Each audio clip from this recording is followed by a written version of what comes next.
We got another woke company, Pantene, the makers of pretty much all the toiletry. All the companies are going woke, but especially in the toiletry realm. That's where it's uber woke there. And so Pantene, maker of, I believe, shampoo, has become the latest corporation to jump on the trans indoctrination bandwagon. And I'm going to play this ad for you, which is a really repulsive and grotesque ad on many, many levels. And I guarantee you, if you're a conservative with an anonymous account and 5 followers, you can express your outrage over this ad to Pantene, and they're not going to give a damn. Okay, they're not going to do anything in response to that because they don't care about you. But here's the let's play this. This is the ad for Pantene. This is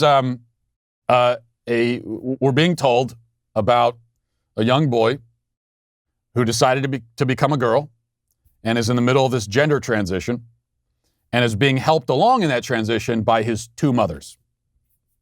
So 2 mothers, his 2 lesbian mothers end up with a boy who wants to be a girl. What a coincidence. I mean, that's it. It's got to be, how can we possibly draw any connection there at all? We simply can't. Let's watch the ad now. Here it is.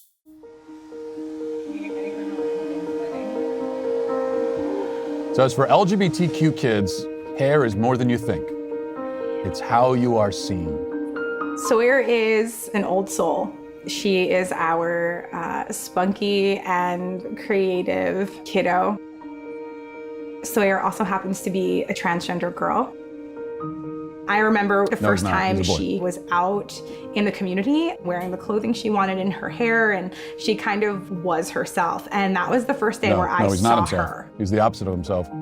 She has always been super gender creative. That doesn't mean anything. That doesn't mean anything. Gender creative is not that doesn't mean anything. Once she told us that she identified as a girl, she immediately wanted to grow her hair out. That must mean he's a girl if he wanted to grow his hair out. What other explanation could you possibly have? My insides match my outsides. This was a kid who knew who she was from such a young age. No, he didn't. As a because mom, no kid does, because they're a kid. About your kids being loved and accepted. So I'm always telling Sawyer to never hide who she is. Always be herself. Oh, no. You're telling him exactly that, to hide who he is. That's exactly what you're helping him do. You lunatic. You abusive lunatic. Everybody loves everybody no matter what path you follow. It means I can be who I am no matter what. It doesn't matter because everybody loves me. My advice is just be yourself and don't let anybody tell you who you are. Yeah. That poor kid. That poor kid. I feel so bad for these kids. What hope do they have? Having parents like this. Having these lunatic, abusive parents. I mean, that kid should be removed from the home. And those parents should be in prison. This is among the worst forms of abuse that you could possibly inflict on a child. This is psychological and sexual abuse on such a deep level that you are warping everything about them, their sense of themselves. You are warping.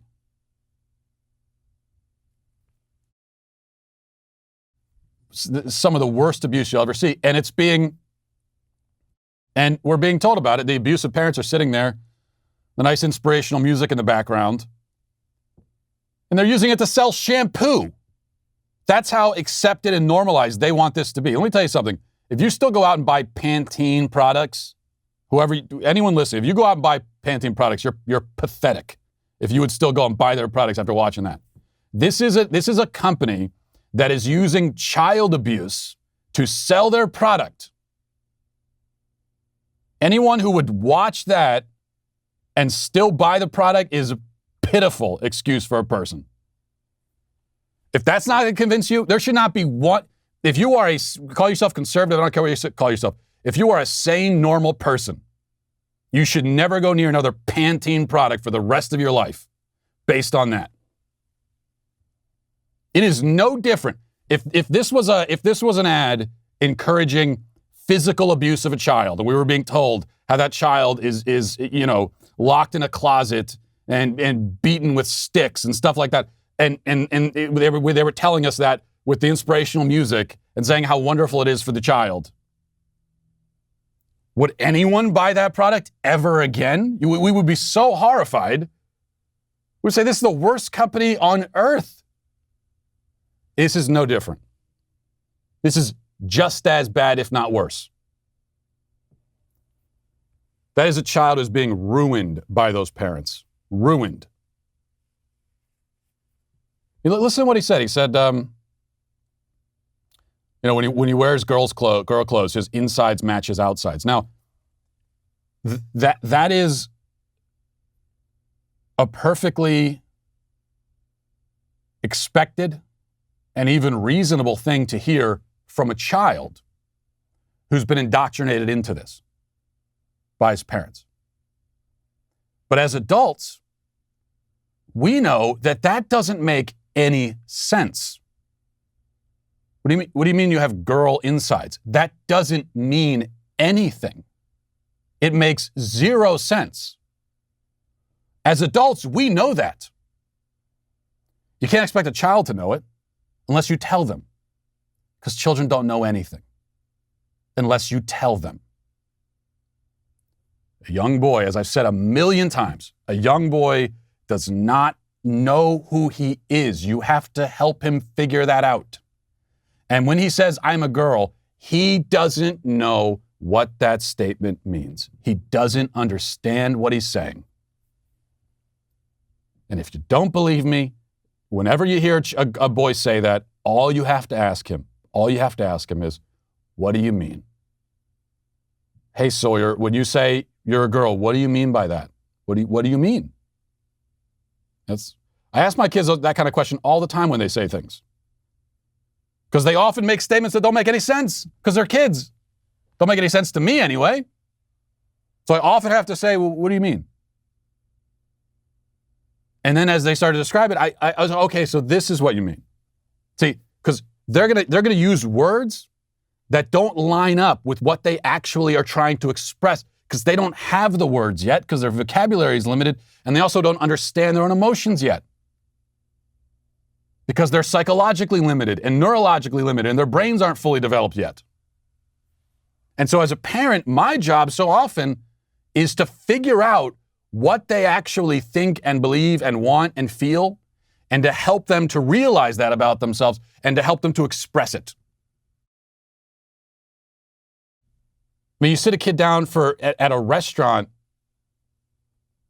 to pick a meal. They don't even know what they want to eat. They'll point to something on the menu and you'll have to say as the parent, no, you don't really want that. I know you don't want it because I've gotten you that meal 6 other times and you didn't eat it. I know you think you want it, but you don't actually want it. I'm going to order you the meal that you're actually going to eat. We as parents do that all the time because kids don't know what they want. This is not some academic discussion. This is basic child raising stuff. This is basic stuff about child psychology. And to deny it to that extent is horrific abuse. Please don't ever buy Pantene ever again. Well, I hope you enjoyed that clip from the Matt Walsh Show. If you did, go ahead and hit that subscribe button right down there so you can stay up to date on all of our future content.